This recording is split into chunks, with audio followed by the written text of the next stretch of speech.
और बाकी 5 बाण भगवान के चरणों में जाकर लगे। उन्होंने आंखें खोलकर देखा, जब भगवान भोलेनाथ ने जैसे ही उनको आम के पत्तों में छिपकर कामदेव को देखा, जो छुपकर बैठा हुआ था, जिससे तीनों लोग कांप उठे। भगवान शिव ने क्रोध के आवेश में आकर जब अपना तीसरा नेत्र खोला तो उनके देखते ही कामदेव जलकर भस्म हो गया। अब जब कामदेव भस्म हो गया तो जगत में तो बड़ा हाहाकार मच गया। देवता डर गए, दैत्य सुखी हो गए, भोगी लोग काम सुख को याद करके चिंता करने लगे, साधक योगी निष्कंठ हो गए। भोगी सोचने लगे अब भोग नहीं मिलेगा, योगी सोचने लगे अब माया सताएगी नहीं। अब जब कामदेव को भस्म देखा तो कामदेव की जो पत्नी थी रानी रति, देवी रति,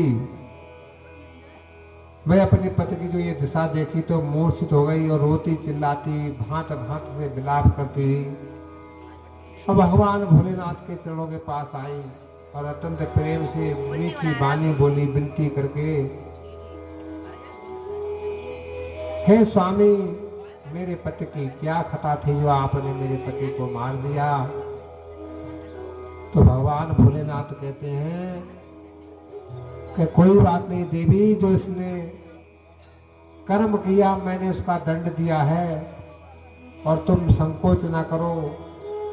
अब से आगे को तेरे स्वामी कामदेव का नाम अनंग होगा और वह बिना शरीर के ही सारे संसार को व्यापेगा।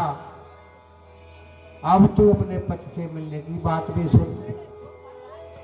जब पृथ्वी के बड़े भारी भार को उतारने के लिए यदुवंश में जब श्री कृष्ण का अवतार होगा तब तेरा पति उनके पुत्र प्रद्युम्न के रूप में उत्पन्न होगा। मेरा ये वचन पूर्णतः सत्य है। तो शिव जी की बात सुनकर रति चली जाती है और सभी देवता